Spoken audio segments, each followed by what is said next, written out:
Bathe thy knife, chip, and shatter. Welcome back to Ty and That Guy. I'm Wes Chatham, and this is my good buddy Ty Franck, and my good buddy Joseph, the producer. He doesn't get a little love sometimes in the beginning, but we love him, so we want to make sure that you guys know that we love him. Get your face out of here, Joseph. Yeah, get your face out of here, Joseph. You know, podcast celebrity has went to his head, wouldn't you say, Ty? He used to be hardworking and humble. Yeah. And now he's lazy and a diva, and yeah. Right. It's pretty shocking. Yeah. Yeah. Anyway, we're going to be talking about a special movie today. And if Ty wasn't a Luddite, we could have been talking about this movie a month ago, because that's when I saw it, and I've been bubbling to talk about this movie for a month, but Ty doesn't go to movie theaters. So now I don't really even fucking remember this movie, and now we're going to talk about it, and this is going to be the most boring, unspecific podcast that we've given so far. What do you think, Ty? I don't know. That's a high bar. I think we've been really boring and non-specific many times before. So saying this is the most boring and non-specific, that's a high bar. That's fair. That's fair. If I say we're going to do a shitty podcast, it's like, you got to be pretty shitty for us to do a shitty Ty and That Guy. You know what I'm saying? But what movie are we talking about today? Well, I mean, you want to talk about Dune, and you were saying that you wanted to talk about both of them, which I actually think is an interesting way to tackle this, because after I watched the first Dune, I foresaw some problems. Nobody wanted to hear it. Everybody told me I was wrong. And then after everybody saw the second one, talking to those same people, I've been getting a lot of, yeah, you were right. So we may not totally agree on this one. I think, let me start off by saying, because this is important to say, Denis Villeneuve is fucking amazing. One of the best visual directors working right now. Everything he makes, whether I love the movie or not, I always love the look of it. I mean, I know people who know Denis. We've worked for the same studio before. He showed up he gave us a little video thing when we the crew watch of Blade Runner. I think it was 2024. We did the crew watch of Blade Runner. Yeah. And he showed up and talked to us, and you know, apparently he was familiar with the Expanse, and that was very cool. I would love to work with him someday. I think he's amazing. So any criticisms I have of the way that Dune was dealt with in these two movies is not and by the way, the writer John Spates, I like him too. I think he's very talented. Sort of friendly with him. I've been very complimentary of his work in the past. So I'm going to have some criticisms. Did he write that movie Passengers that was like the Blacklist favorite? He did. Yeah. He did. So I'm about to have some criticisms of what they did with Dune, but I don't want that taken as criticisms of Denis and John. I think they're both incredibly talented filmmakers, and I will watch anything either of them does. So I'm not bashing on either of those guys. Well, I'm fascinated to hear what your thoughts were on it. It's funny because we haven't spoken about it yet. This would be the first time that we talked about it. We both were very much looking forward to it.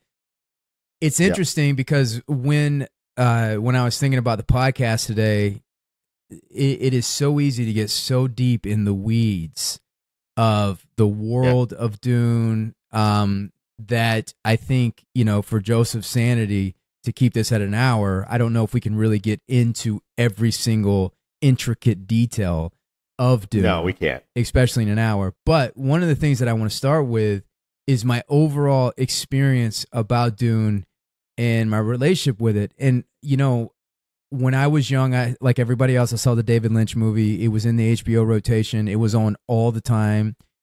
And something about Dune fascinated me, but it didn't capture me, the David Lynch one, right?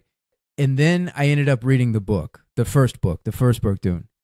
And again, I thought it's one of the greatest world building books that I've read. It's up there with, in my opinion, with like Lord of the Rings or Game of Thrones or in that echelon. But for whatever reason, so like when I first saw Star Wars, I devoured everything of Star Wars, even those cheesy Ewok specials, or I couldn't get my hands. I read every book, every comic book, every movie, every special. I watched. The toys that you could buy of Star Wars. I just devoured it. I wanted to know everything about Star Wars. Dune is something that was very powerful when I read it. It was intellectually really powerful towards me, but I didn't continue reading the books. Yeah. And I thought about that now, and so like even with these movies, I have a similar experience to the world of Dune, and I try to think about what it's so, like you said earlier, Denis Villeneuve is one of the greatest working directors that we have right now. And like this movie is done on a level that we rarely see unless it's a Christopher Nolan or like a James Cameron. Yeah. And it's just, another level. But the story within itself, and I was really thought about before the podcast, what is it about Dune that I'm fascinated with, but it doesn't continue? Like I didn't finish the movie and then go back and read the book, or I've read the book twice. And I think at its core, and like for instance, if I think about Star Wars at its core, ultimately it's about hope, right? There is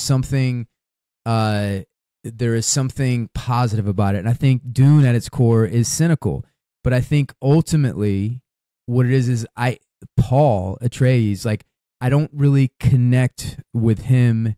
Like, I think he's the anti-Skywalker. And I think he might be a more sophisticated version of that. But in some ways, like Skywalker didn't have an identity when you see him. He didn't know who his father was. And this guy, his whole family lineage is laying on his head, and his identity's wrapped up in his name. He's a rich kid. He's the prince, and he's spoiled. And so there's just immediately, like, I just don't give a shit about him. And as the movie progresses, his courage puts me on his side. And I feel like his courage is displayed a little bit more in the movie than it is in the book, even though he is courageous in the book. But it almost, I think Frank Herbert was warning us against the worship of messiahs with the book. Oh, yeah.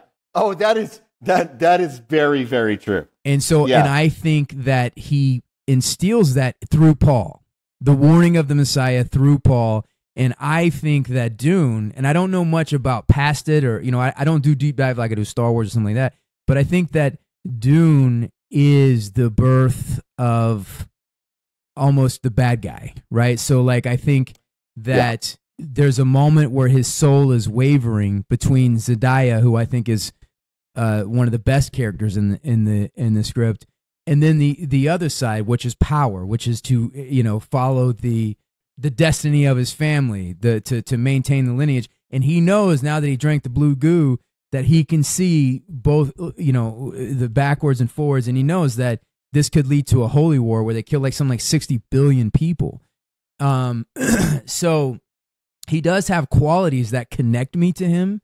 And there's some powerful moments in the scene, like even the fight at the end. And I'm doing an overview, so I know we're going to go back and talk more about these things that I find that fascinates me, that I find really interesting, and I enjoy it. I really enjoyed the movie, but it doesn't have staying power. It doesn't capture me. I move on from it, and I don't think about it after the fact. Yeah, and this is, I've been saying this for many years, ever since I watched the Lynch version of the movie. And I've seen that movie many times.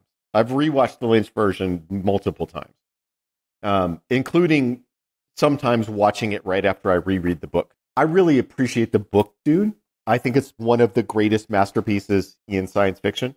And up until the last, decade or so, we only had the Lynch version. So I would watch it after having read the book.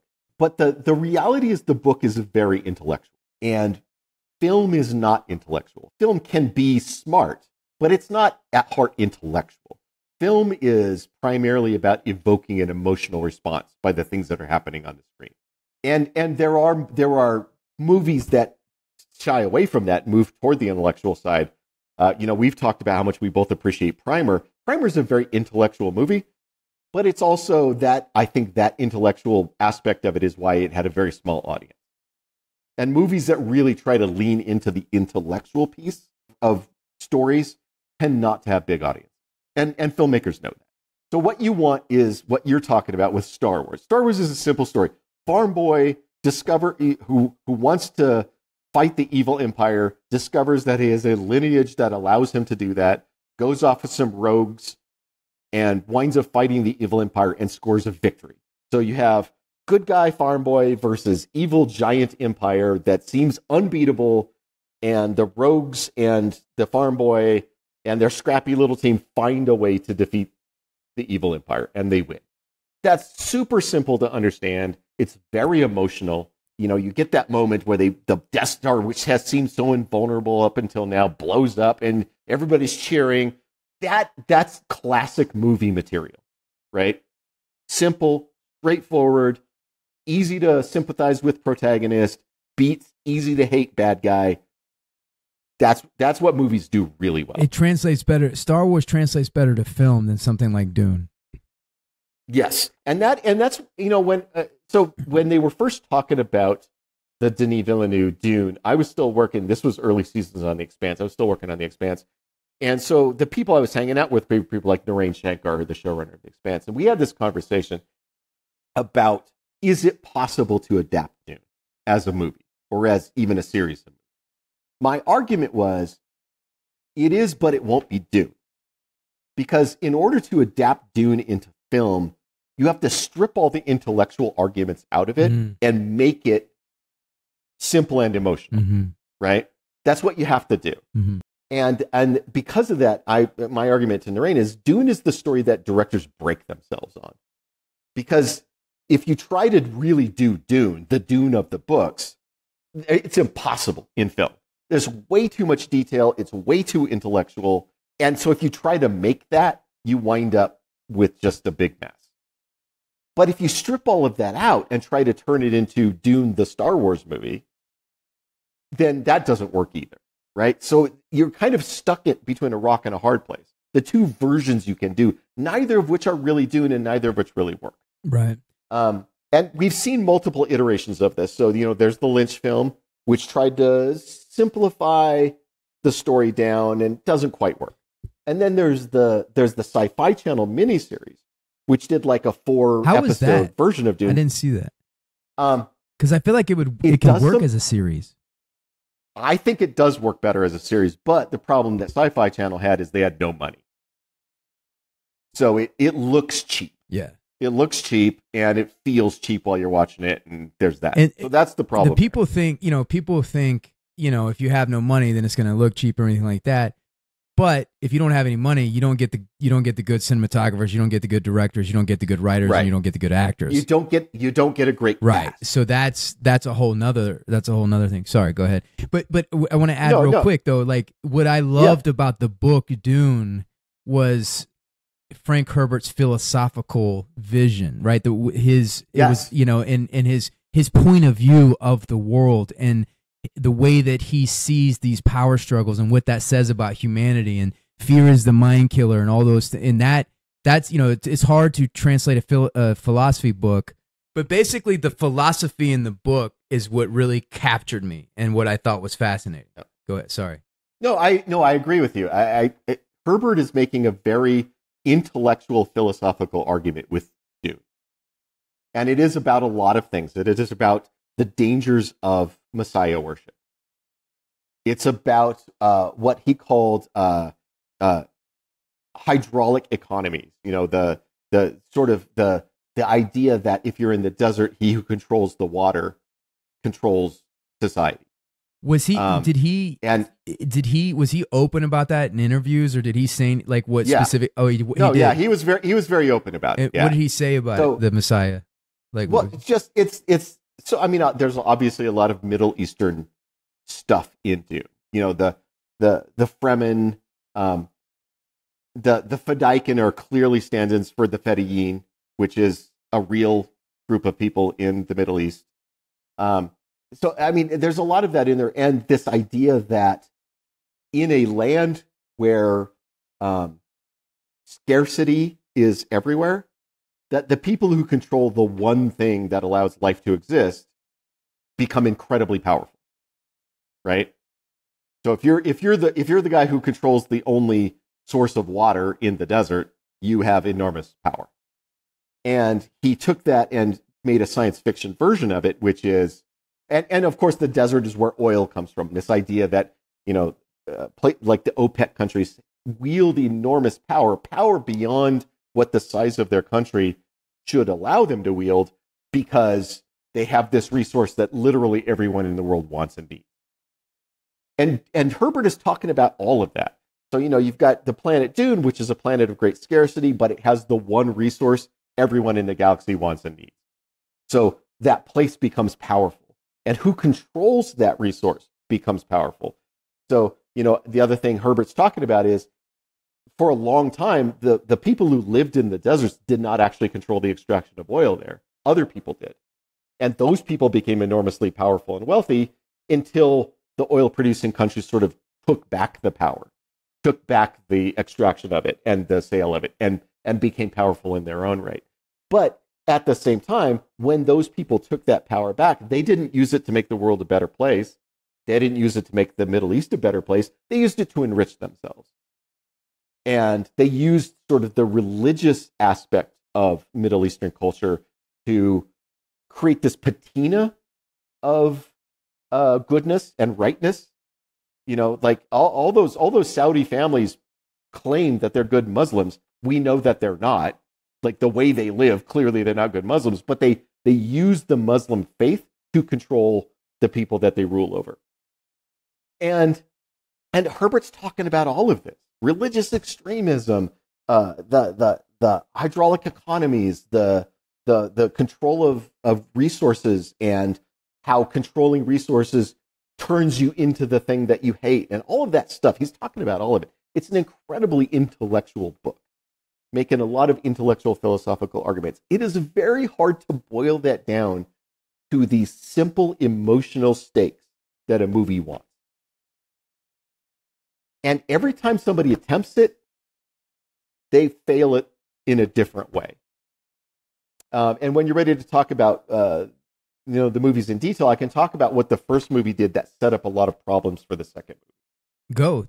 Because my favorite saying in writing is, there's nothing like a third act problem to tell you have a first act problem. Right. All third act problems are first act problems. They're all first act problems. When I watched the first Dune movie, I was a little skeptical, and everybody told me I was an idiot. Everybody told me I was completely wrong. And that's fine. Everybody gets to have their own opinion of this. And by the way, I'm not saying anything I'm about to say is objectively true. Just my experience of it. Now, if we weren't... Hold on, Ty. Let's keep it real. Yeah. If we weren't on a podcast right now, and it was just me and you would say, this is objectively true.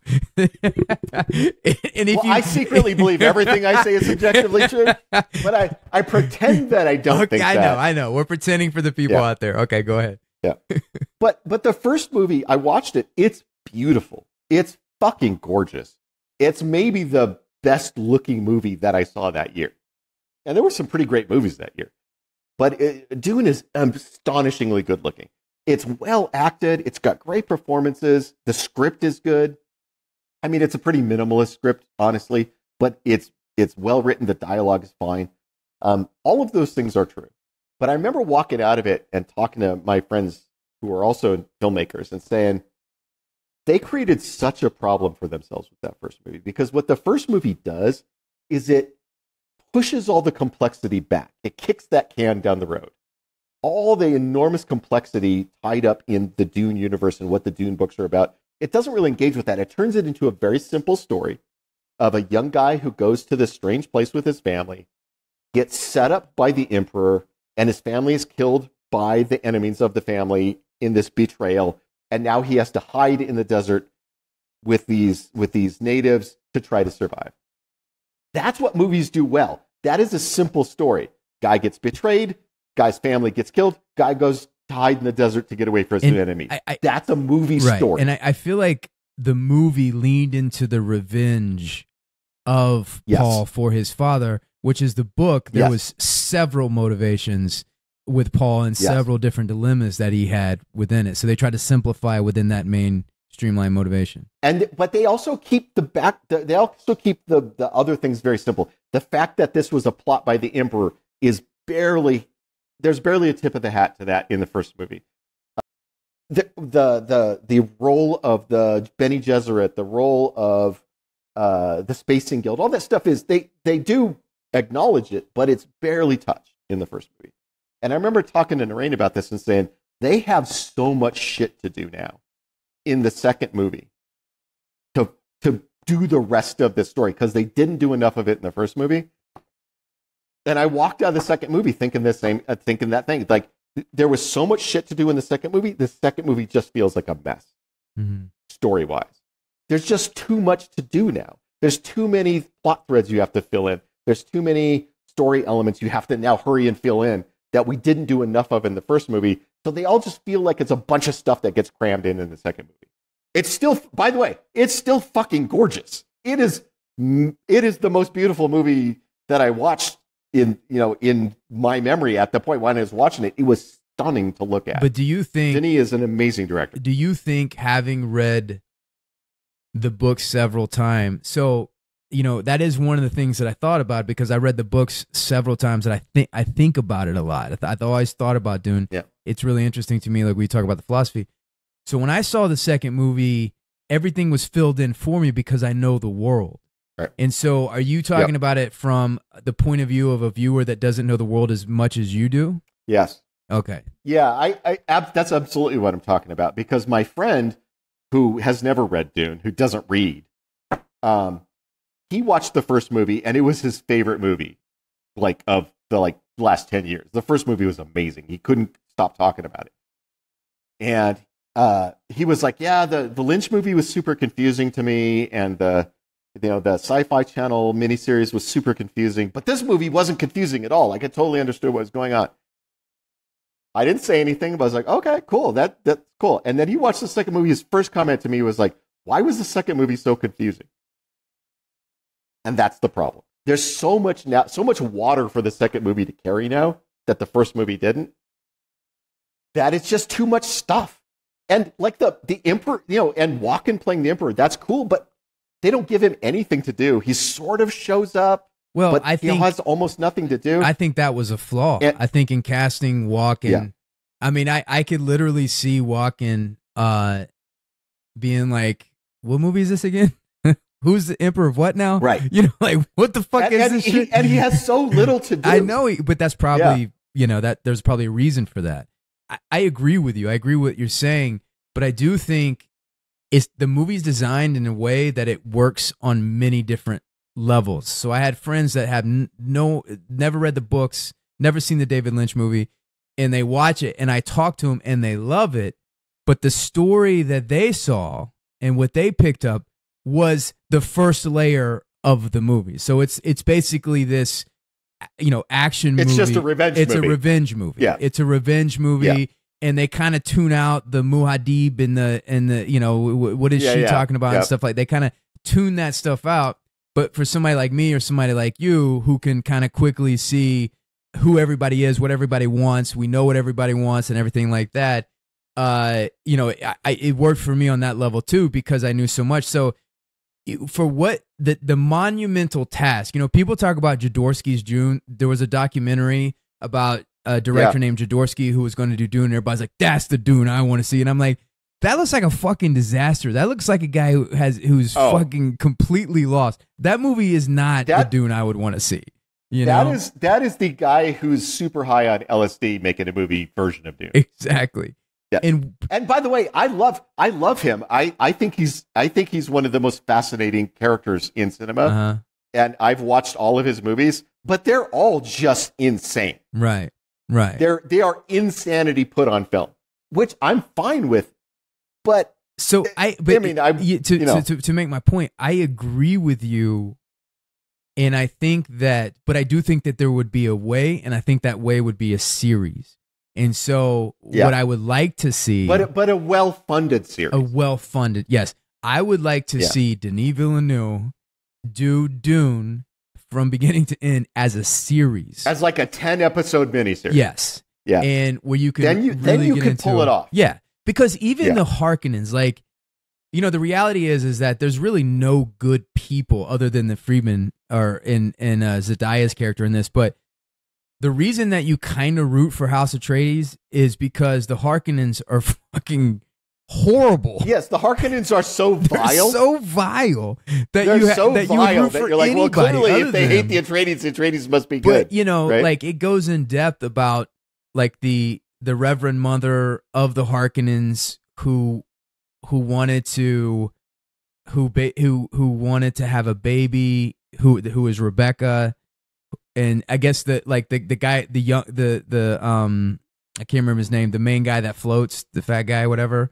He was like at one point handsome, like Austin is, and she, the Reverend Mother, after she got pregnant, she injected him with all these genetic diseases, and so he's barely, like, he's always fighting these diseases, and that's why he's got a baby. So anyway, the point I'm making is that, you know, for you and I was kind of nervous about this podcast because I'm like, dude, we could spend a week talking about the Harkonnens, you know?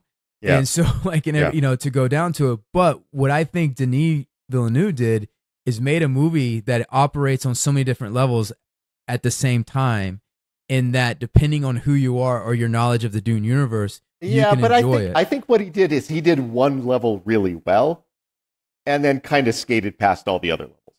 Well, and then I guess there's a few, like, you know, one thing that you know, having the daughter be in the wound, like his sister, Paul's sister, being in the wound and like talk, because in the book she's the one who kills the main Harkonnen, right?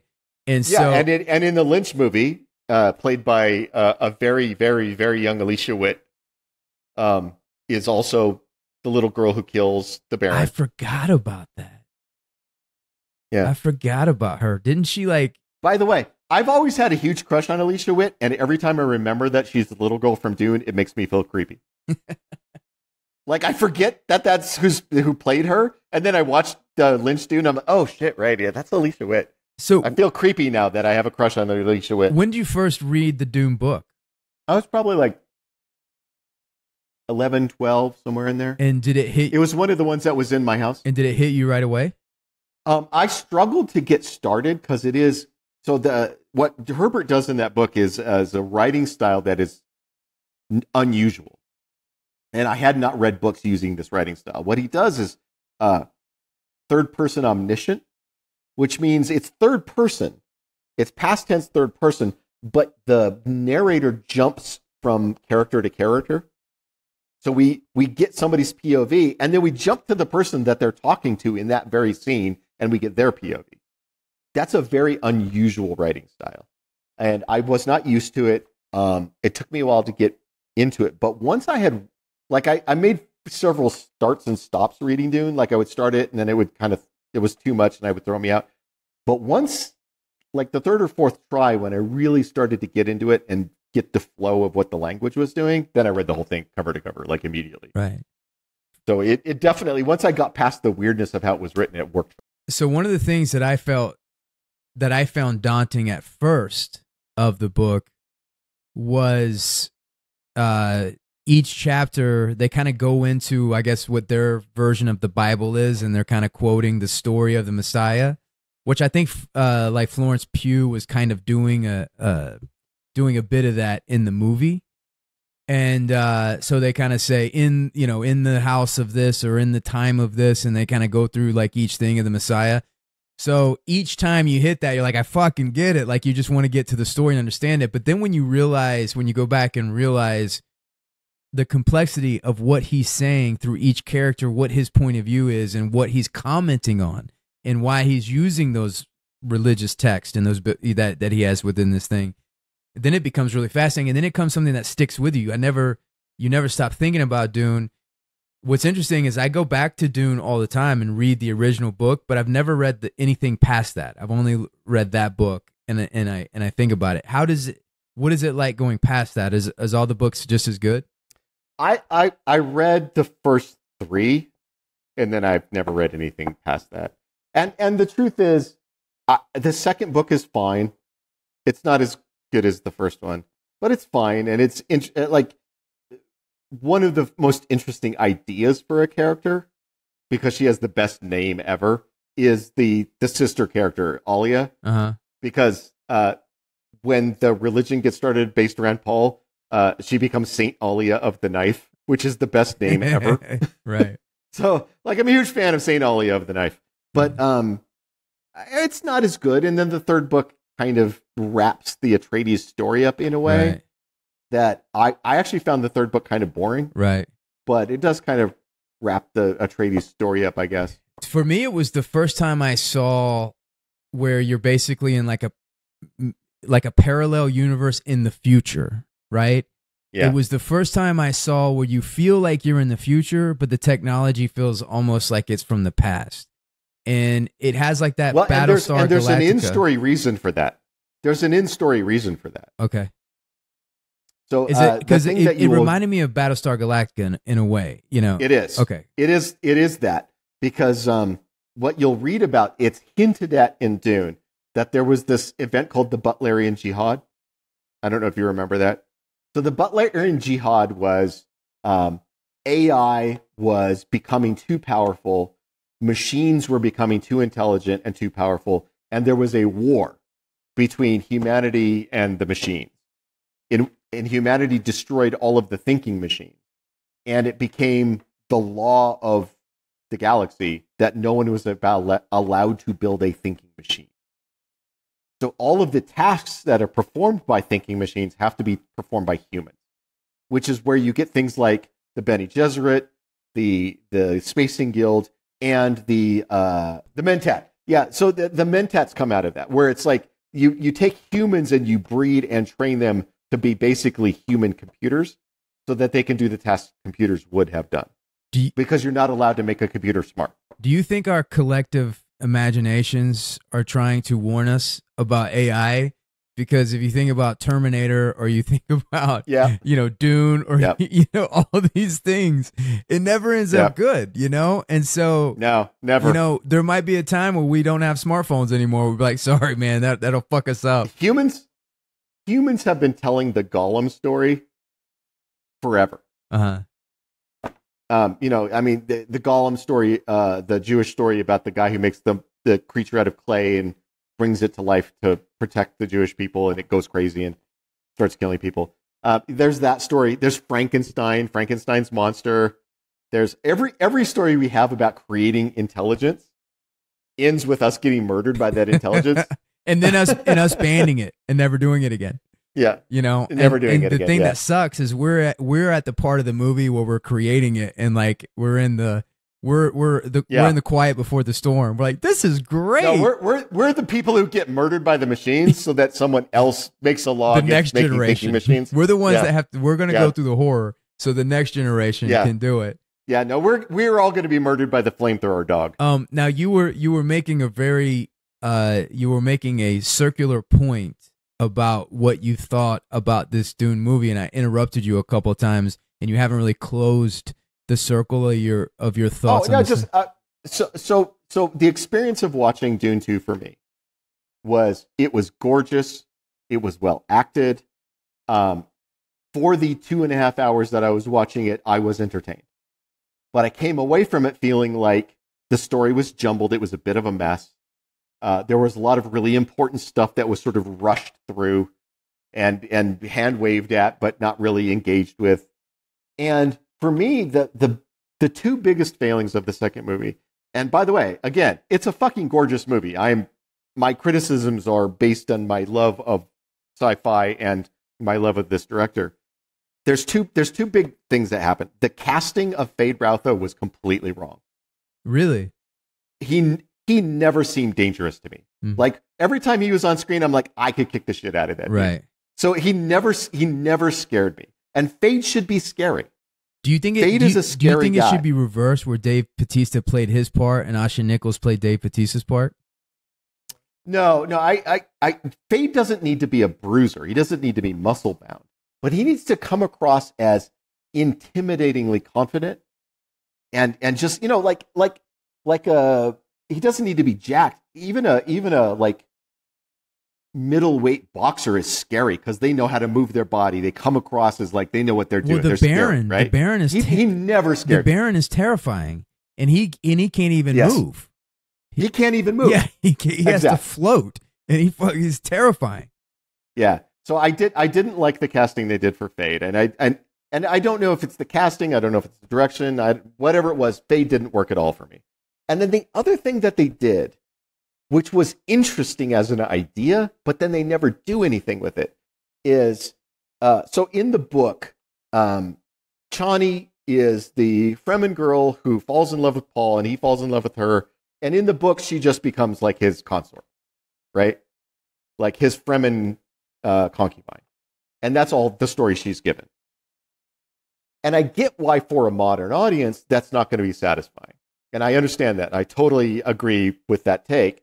And so they tried to give Chani another story where she is the one who does fall in love with Paul. But when she sees that this manipulation of the Fremen people through these Bene Gesserit prophecies centered on Paul is bad for her people. It's going to lead her people to a bad place. It's going to lead her people to a dark place. And so she, in the moment when Paul's at his greatest triumph, she's the one who turns and walks away because she doesn't think this is going to end well. Mm-hmm. I appreciate all of that. And I think that's an interesting idea. It's an interesting story. The problem is Chani never does anything that affects the movie. She never does anything that affects the story. In 5 hours of movie, they give her an interesting idea that does nothing. If we're going to play that story, then she should do something in the movie that actually affects the outcome of the movie. Her belief that this is going the wrong way should prompt some sort of action that makes a change in the way the story plays out. Otherwise, the problem with not doing that is she just comes across as whiny. Well, she's complaining, but she never takes any action based on her complaint. Yes, and so it just comes across as whiny. I completely hear your point, and I think though it is structured as one giant movie, and I think that for her, the payoff to where she is now has not happened yet. Her action has not happened within this movie yet. And yeah, but we've had 2 movies worth of stuff. We've had 5 hours worth of movie. I get the idea that, like, well, what's going to happen with her will happen in the third movie. I don't think that's good structure. I don't think that's good plotting. And, you know, but I do think the dilemma of their relationship, whereas he can choose her, which he tries to do, or he chooses the destiny of his family, which then he has to fall into this Messiah role, which she morally will not stand by, and he will lose her.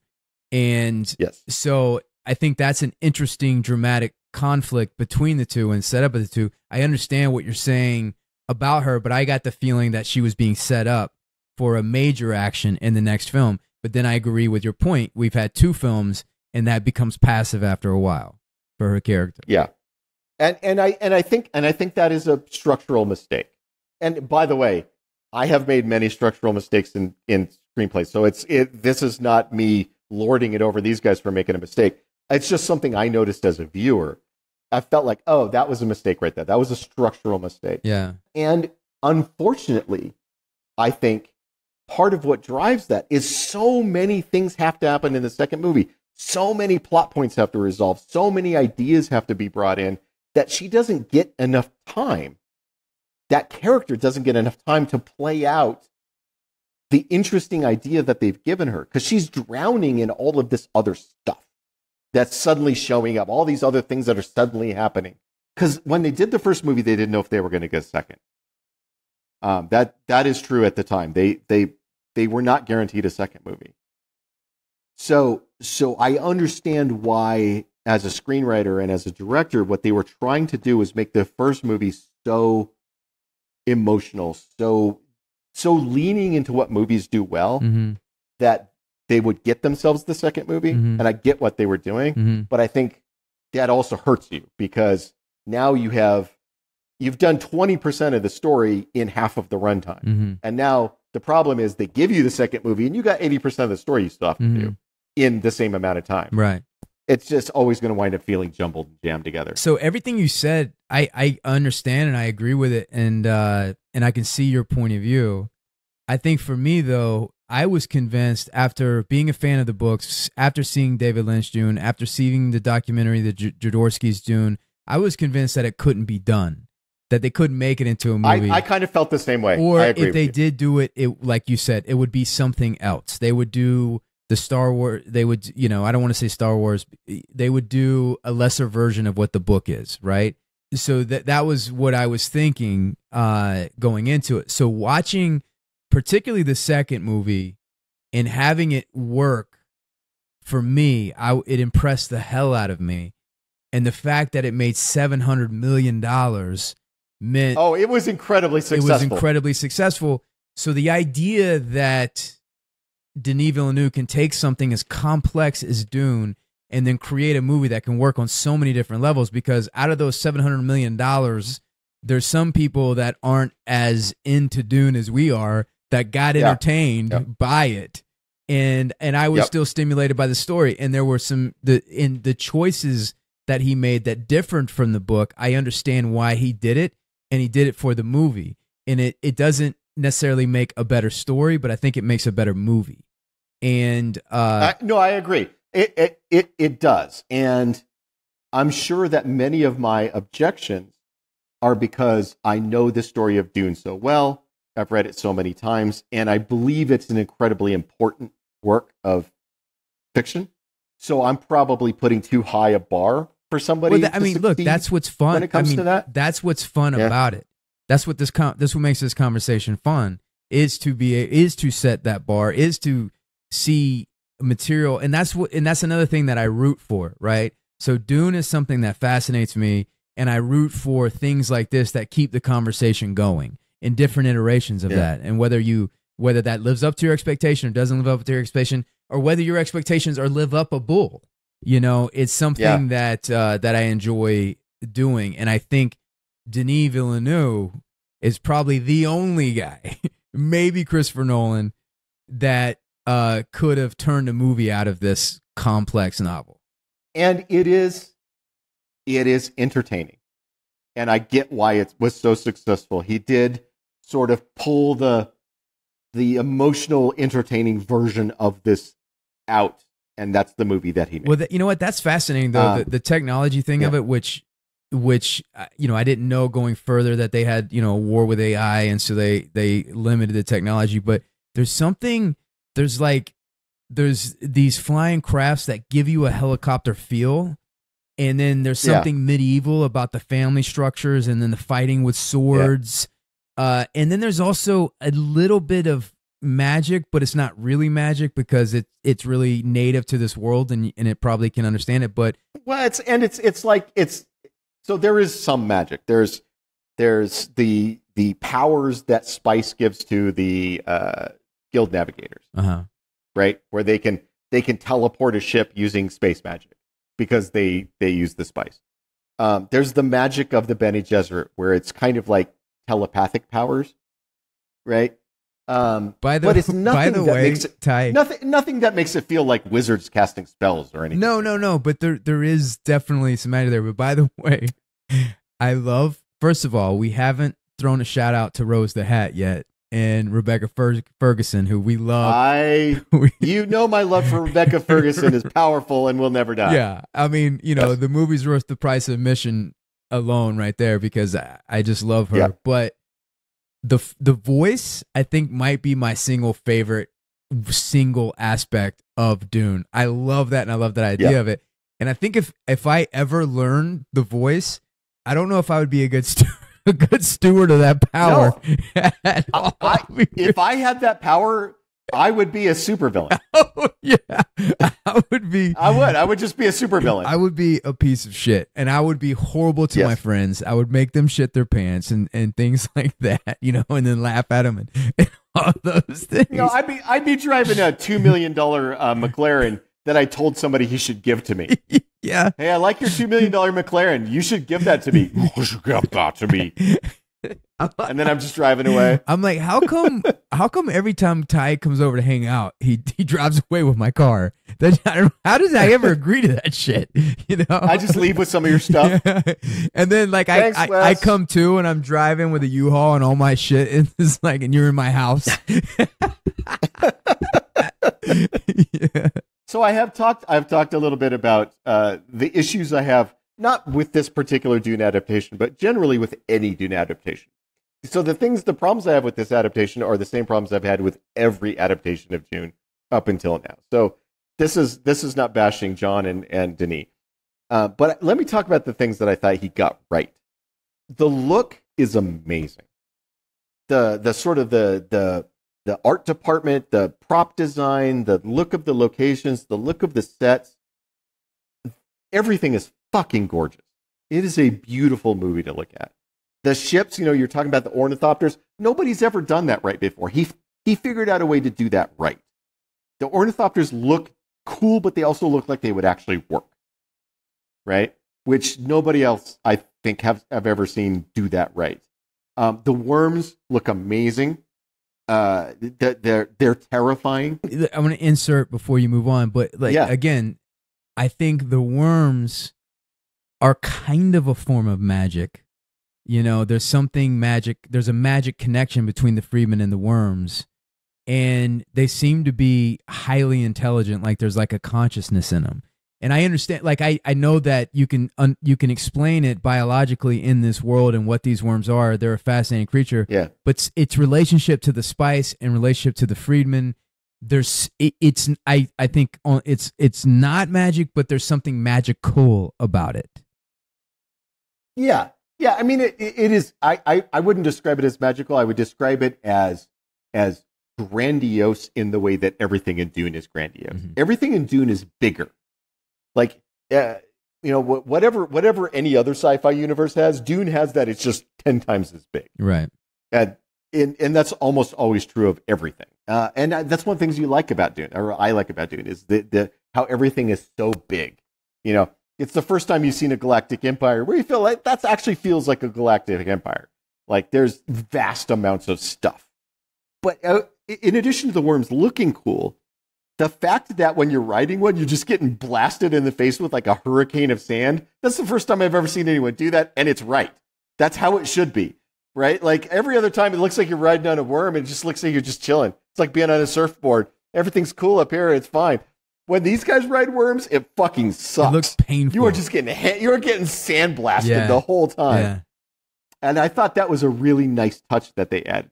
It felt very right when they did that. Right. One thing that I thought they did really well in the first movie that they didn't really do anything with in the second movie, which kind of bummed me out, is I thought the first movie did a great job with the Sardaukar, which is the Emperor's private legion, right? Mm-hmm. That are raised on this prison planet, forced to go this incredibly grueling training that makes them fanatical servants of the Emperor, totally unafraid of death, mm-hmm. and the deadliest fighters in the galaxy, right? So he has this private army of the deadliest guys. The first movie did such a fantastic job with those guys. Right. Like when we're on Seleucus Secundus, which is like their home planet, it's weird and they're super weird, and the ritual that they're going through to get ready for battle is super weird, and their private language that they speak is like guttural and harsh, and it sounds like the language of like monsters. All of that was amazing. I wish there had been more with those guys in the second movie. Right. So there's some stuff that they got in this movie that they got right that no one else has gotten right before this. So give Denis and John credit for, there are some aspects of Dune that they absolutely nailed better than anyone else has ever done it before. So you got to give them huge props for that. Right. What's our top 5, Joseph? All righty, guys. We have top sci-fi dystopian desert wasteland movies. Well, I know what my number 1 is immediately. Cherry 2000. Yes. Obviously. Yeah, when the patrons, first patron that said that, I said, you had me at Cherry 2000. You have me at Cherry 2000. Solar babies. You got a little Jason Patrick love in there.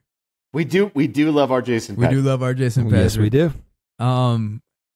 So for me, like immediately, Fury Road is the best desert dystopian wasteland movie ever made. But I would say, I would say Mad Max 2. Road Warrior? Yeah. I think Road Warrior is amazing. I think Fury Road does not exist without Road Warrior. Yeah. So Road Warrior is definitely right up at the top. Steel Dawn. No Swayze, no Wazy. No Swayze, no Wazy. Yeah, I mean, I remember watching Steel Dawn. I don't want to turn this. You've probably never seen Blood of Heroes, but I have great affection for Blood of Heroes. I've never seen Blood of Heroes. Well, we could put Dune in there. I like the second movie, of course, because the first movie's, So I would put Dune in there. And then you got to do Yep. Mad Max 2, Road Warrior. Road Warrior. Are we just going to have Mad Max as one entity, or You know what? We don't need your individuals? notes, Joseph. All righty, okay. Yeah, because I was asking for well, hold on. clarification. It doesn't say top sci-fi dystopian deserts. It says movies.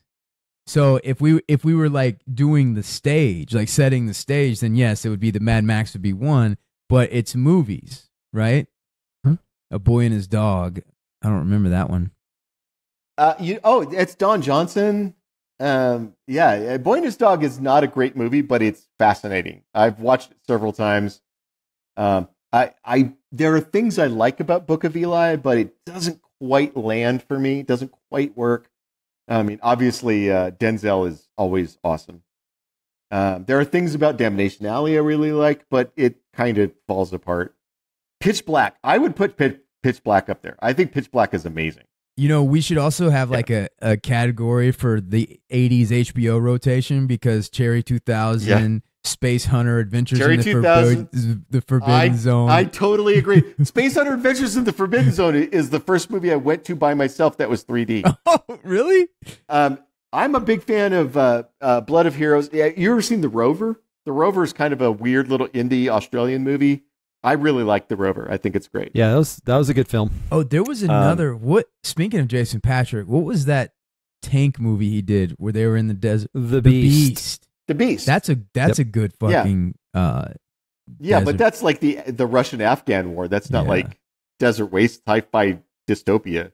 But it's a great fucking movie. And we talked about so Joseph linked to our Jason Patrick podcast in this because we talked a bunch about the Beast. Talk about the Beast. Yeah. And I have That's great why I had admiration the for that Beast movie. in originally, and then I was like, oh wait, it's not sci-fi dystopian. So I was like, oh, solar babies. No, it's real life dystopian. Because it's dystopian as fuck. I definitely think it's dystopian. I definitely think it's dystopian. A shout out to Mortal Engines, not because Mortal Engines is great, but because our girl Frankie is in it. So shout out to Frankie in Mortal Engines. I'm always happy to see her in anything. See, of the ones that are left, which one would you? Man, I don't know. Which one would you pick? Is the Rover the last one on that list? Yeah. Or is there more than that? So what's our number 5? I would say. So Go ahead. You go ahead. Go ahead, Wes. Well, Joseph you go. Joseph was telling me that the Patreon, and I agree with this, made an argument that Waterworld was a desert dystopian movie, and it is. I would buy that. I don't think it's a good movie though. Oh well, I mean, I think it would beat out. No, I would probably take Book of Eli over that. You know what? I would say Book of Eli. You know. Yeah, I have problems with Book of Eli, but the reality is Denzel's amazing. Is it the religious Gary aspect Oldman's of amazing. it that you don't like? That's part of it, but that's not the whole thing. But Denzel's amazing. Gary Oldman's amazing. The look of the movie is great. There's some plot problems for me in Book of Eli. Definitely. But well, let's see what the patrons have. I put Dune in the 0 spot because I kind of screwed up. I did not include it in the voting pool. Okay.